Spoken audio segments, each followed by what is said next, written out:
अस्सलामुअलैकुम। आज का हमारा टॉपिक है ग्लाइडिंग। काफ़ी इम्पोर्टेंट है वैसे, क्योंकि यहाँ से अक्सर पेपर में शॉर्ट क्वेश्चन आ ही जाता है। ये खुद भी एक सारा शॉर्ट है, इसमें दो ही शॉर्ट हैं, दोनों को डिस्कस करेंगे। क्लास 9 का चैप्टर नंबर V9 है और इस चैप्टर की प्लेलिस्ट का लिंक डिस्क्रिप्शन में मौजूद है। इसके अलावा इस वीडियो के लास्ट पर भी मैं आपको इस चैप्टर की प्लेलिस्ट प्रोवाइड कर दूँगा। वीडियो कंप्लीट देखें, अच्छी लगे तो शेयर लाजमी करें। स्टार्ट करते हैं अपने टॉपिक को।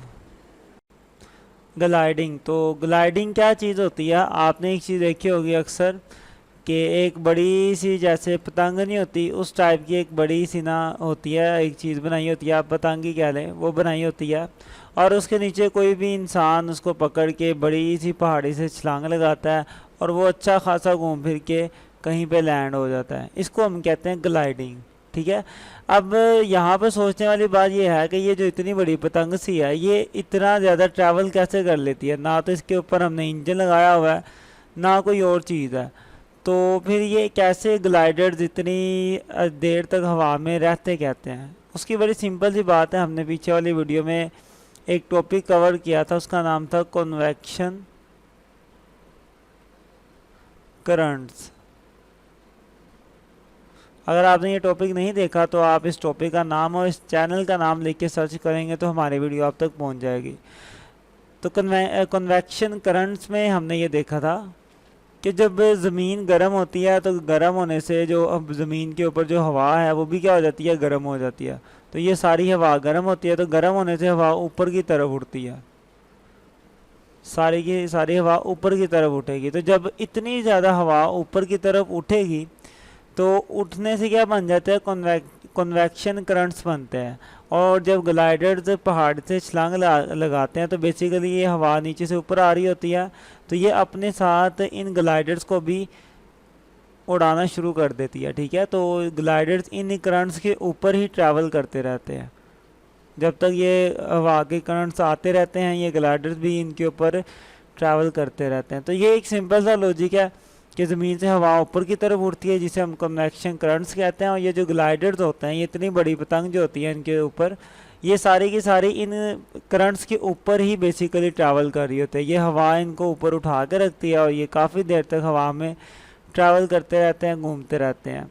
ये जो हवा की करंट्स ऊपर की तरफ आ रहे हैं ना, इसको हमने एक अलग नाम भी दिया हुआ, इसे हम थर्मल्स भी कहते हैं। ठीक है। तो इसे हम थर्मल्स भी कहते हैं। तो पेपर में ये एक शॉर्ट क्वेश्चन आता है कि why what causes a glider to remain in air, के जो ग्लाइडर्स हैं ये हमारे हवा में क्यों इतनी देर तक रहते हैं? तो इसका सिंपल सा क्वेश्चन है कि जो हवा है वो गर्म होने की वजह से ऊपर उठती है, कन्वेक्शन करंट्स बनते हैं, जिनको हम थर्मल्स भी कहते हैं। इन थर्मल्स की वजह से क्या होता है, ग्लाइडर्स हवा में काफ़ी देर तक रहते हैं। और इसका आंसर भी आपने यही लिखना। थर्मल्स की डेफिनेशन पेपर में अलग से भी पूछी जाती है, तो आप उसकी डेफिनेशन में ये लिख देंगे, upward movement of hot air currents due to the convection of the heat, these rising currents of the hot air called thermals. ठीक है। कि ऊपर आ रही होती है ना हवा गर्म होके, तो इस हवा के ऊपर आने की वजह से जो करंट्स बनते हैं उसको हम थर्मल्स भी कहते हैं। ओके। इन थर्मल्स के ऊपर ही आपका ग्लाइडर ट्रैवल करके आगे की तरफ काफ़ी देर तक मूव कर जाता है। अब यही सेम काम परिंदे भी करते हैं। हमारे परिंदे भी यही काम करते हैं कि जो नीचे से तो गर्म हवा ऊपर की तरफ आ ही रही है काफ़ी ज़्यादा, तो परिंदे क्या करते हैं, काफ़ी ऊंचाई पे जाके अपने बड़ों को बिल्कुल सीधा कर लेते हैं। अब सीधा करने की वजह से क्या होता है कि जो कन्वेक्शन करंट्स हैं इनके परों के साथ जब टकराते हैं तो ये हवा में इनको रखते हैं काफ़ी देर तक। और परिंदे क्या करते हैं, गोल गोल घूम फिर के ऊपर की तरफ मूव करते रहते हैं और वो काफ़ी देर तक ऐसे ही ट्रैवल कर लेते हैं। ये जो आपके थर्मल्स हैं ये इनको ऊपर की तरफ उठा के रखते हैं। हवा ऊपर की तरफ उठती है, ऊपर की तरफ उठने की वजह से परिंदे अपने पर सीधे किए होते हैं, तो जब हवा ऊपर की तरफ आती है इनके परों के साथ टकराती है तो इनको भी ऊपर ही रखती है अपने साथ साथ। तो परिंदों को काफ़ी देर तक without any movement of their wings, के वो अपने परों को हिलाए बगैर काफ़ी देर तक हवा में मूव करते रहते हैं और बहुत लॉन्ग डिस्टेंस को ट्रैवल कर लेते हैं। आस्ता आस्ता घूम घूम के ये अपनी ऊंचाई ज़्यादा करते रहते हैं। अब घूमने का मकसद इनका क्या होता है कि ये एक सर्कल मुकम्मल करते हैं ना, ठीक है, तो नीचे से गर्म हवा आ रही होती है, वो इनको उठा के रखती है। लेकिन जब इन्होंने और ऊपर जाना है तो क्या करता है, ये अपना सर्कल और इंक्रीज करते रहते हैं आहिस्ता आहिस्ता, तो एक थर्मल से ये दूसरे थर्मल की तरफ शिफ्ट हो जाता है। एक तो थर्मल यहाँ पे था, अब गर्म हवा जो ऊपर की तरफ चले गई है, अब उसकी तरफ ये शिफ्ट हो जाते हैं। तो ये अपने परों को थोड़ा सा हिलाते हैं तो ये ऊपर वाले थर्मल्स में आ जाते हैं, फिर इनके अंदर घूमते रहते हैं, फिर थोड़ा सा हिलाएंगे, फिर ये ऊपर वाले थर्मल के अंदर आ जाएंगे और मज़ीद ट्रैवल करेंगे। इस तरीके से ये अपनी ऊंचाई ज़्यादा करते रहेंगे।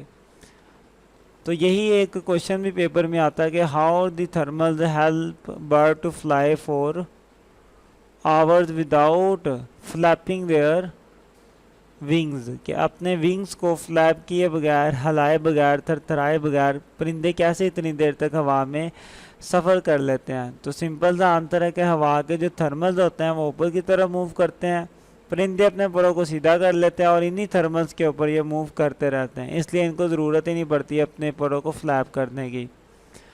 तो ये एक सिंपल सा टॉपिक था और ये 2 क्वेश्चन पेपर में आते हैं यहाँ से। उम्मीद करता हूँ कि आपको समझ आई होगी।